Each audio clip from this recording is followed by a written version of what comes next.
Hello and welcome to another Supernaturally Healthy video. I am Kezia Hall, Holistic Health Coach and runner of Supernaturally Healthy, and today I'm going to talk to you about something I'm super excited to talk about and I've been wanting to talk about for ages, and it is one of the biggest obstacles, the biggest factors when it comes to you getting healed and healthy and slim. And what it is stress. And I know you might be like, oh, I feel like I've heard so much about stress. But I find that we now wonderfully have become a lot more connected to the emotional impact of stress, learning to manage stress, learning to meditate, learning all of that awesome, brilliant stuff that's a lot more in our frame of reference and how we manage. But we don't often connect with the fact that stress could be inhibiting us in our physical goals, in our physical bodies. It can be interrupting our healing, interrupting our digestion, interrupting our weight loss. It can be the obstacle that's in the way of us getting to where we want to be. And I see this all the time with my one-to-one clients. You know, someone can be eating perfectly. They can be taking all the supplements that they need to. They can be, doing all the things nutritionally to help their body, but they're not getting better. They're not thriving. They're not feeling amazing. And often it's because they're stressed. They get stressed about what they're eating. They get stressed about their symptoms. They're stressed, about their jobs, their family life. They're busy, whatever it is. And that, no matter how perfectly you eat, I completely believe if you are stressed out of your nut, then that is the biggest obstacle for you getting healthy and healed. So we're just going to look a little bit more into that and what that actually looks like. So first thing is that stress is a physical response in your body. Anytime that your body perceives stress, and by stress I mean it's a threat, your body feels like there's a threat and the solution isn't coming. There's a threat that's not been made, and your body, and it doesn't, when we're talking about stress, it might be real, as in you might be being chased by a bear, or it might be a more of an emotional stress where you're in a situation where you feel like no one likes you in the room and you're really anxious about it. It doesn't matter whether it's physical or not physical. If your body feels stress, then it's actually going to react in a really stressful way. So that's super, super important. Stress is not an emotional response only, it's a physical response. So for example, when you get stressed, your stomach, your body will inhibit the amount of stomach acid that you produce, which is massively important for your immune system, for digestion, for all of that sort of stuff. When you're stressed, your body will spark off a whole lot of different kind of reactions, and there's quite a complex signaling thing that goes on all within your neurons, and a whole lot of hormones that get produced, and a chain reaction that basically means you end up producing a lot of cortisol, and cortisol is a good hormone. We do need it in the mornings. You want your cortisol levels to be high because, to be honest, that's what wakes you up in the morning. That's what gets you going. That's what's like, woo, let's get the day started, which is why a lot of the time if you have adrenal fatigue or thyroid issues, you're not energized in the morning because your cortisol levels are all over the place instead of being high in the morning and slowly going down as the day goes on. So, but when you're stressed, you actually end up producing more cortisol levels, and cortisol increases your blood sugar. It promotes more kind of glucose to be released in your body. It also has an impact on your other hormones, and it can cause you to gain, to keep weight around your middle, and all of these different aspects. Also, stress obviously causes your heart rate and your blood pressure to increase, and that has loads of physical responses on your body. So these are literally just like a snapshot of some of the ways that your body physically reacts to perceived threats. Now I say perceived again, it might be real. You might be being chased by a crocodile. Your boss might be being mean to you at work. Your kid might be screaming in your face. Whatever, or it might be more of an internal threat. Whatever it is, it doesn't matter. Sorry, my necklace is being all weird. Pretty necklace. Anyway, so it's really important that we connect with that you acknowledge that stress is not just an emotional thing that makes you cry in the bath at night. It's also a physical reaction, and that is why it's an obstacle for you breaking through into getting slim, into losing weight, into feeling better, into being more energized, into having a better digestion, into overcoming your IBS, into being more fertile and getting pregnant. It's really, really essential. It's stress sparks a whole lot of neurological pathways and hormones getting released and all of that sort of stuff. So it's super important. Sorry, I've got my notes down here because I want to give you some really, really good information with that.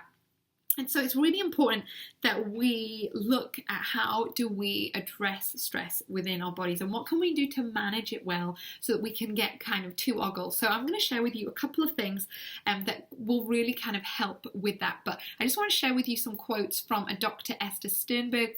These are based on studies that they did at Dartmouth University in America. And she says, basically summarizing up the kind of studies and the research that they've done, that during periods of increased stress, the immune cells are bathed in molecules that are essentially telling them to stop fighting. So that's another important aspect of it. When you're stressed, your immune system is just crap.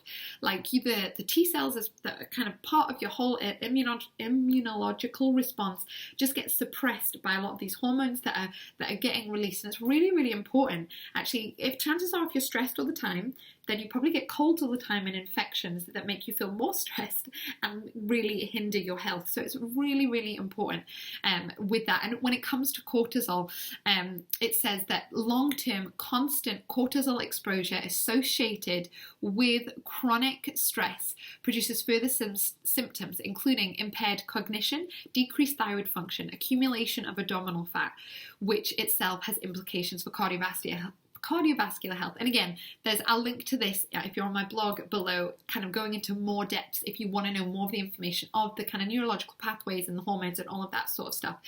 So that is kind of a bit of why it's important to overcome stress. This isn't about like being zen, like a meditating. This is about physically your body healing, setting yourself up for success and allowing your body to be healed, because I believe your body's created to be well and healed and healthy and happy. So I'm going to share with you 4 things that can help you break through this, help to reduce the stress. And the first thing is, if you're feeling stressed all the time, you really need to get off the stimulant train. And so you want alcohol, caffeine, sugar. You want to reduce those things massively. If you're relying on coffee to get you through the day, if you're relying on wine at night to help you unwind, then that is a habit that you need to stop. Not only is it literally going to help your waistline, but it's also going to help your body to really find its own balance again and not be reliant on those stimulants. That's number 1. You've got to avoid the caffeine, the refined sugars, and the alcohol. It really, really makes a big difference. And number 2 is you've got to figure out ways to find out your management systems for stress. And now this sounds like really official, but it doesn't have to be. Like, one of my management systems for stress is, see behind me? That's my mini trampoline. I bounce on that 5 to 10 minutes a day.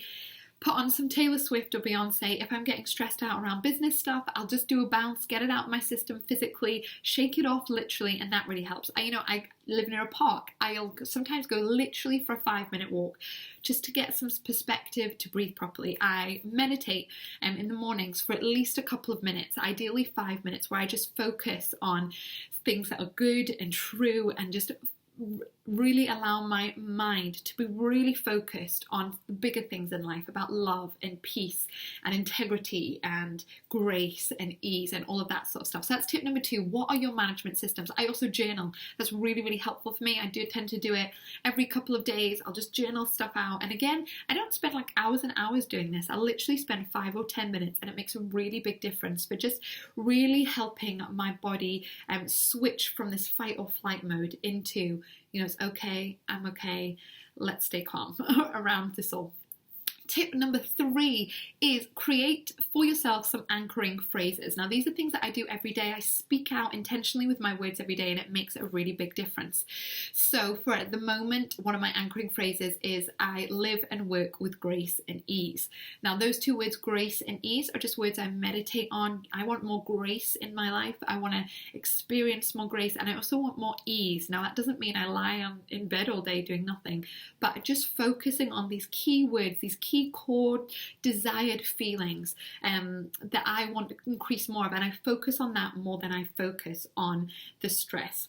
And tip number 4 is, what is triggering your stress? Is it a relationship? Is it work? Is it people? Is it the fact that you never have food in the cupboards and every mealtime is stressful for you? Figure out what your triggers are and then do something about it. So for me, I get stressed if I don't have food in the house. So what I do is I try and make sure every week to 10 days I do an online shop where food gets delivered to my door. It takes me about 20 minutes to do, and I know I always have food in the house. And for me, that reduces my stress. That gets rid of that trigger of stress going on. I'll just recap the first one. is get rid of your caffeine, refined sugar and alcohol. That'll make a big difference. Number 2 is create some management systems for stress, things that are really going to help you to manage the stress that you're feeling and process it, and really help to switch your nervous system from a fight or flight mode into a more calm, kind of digestive, kind of calm phase of being. Number 3 is create for yourself some anchoring phrases. Then speak these words out, let them be your meditations. And number 4 is find out what your triggers are for stress and then eliminate them. Like, get on that elimination train and bust it out. So I hope these are helpful.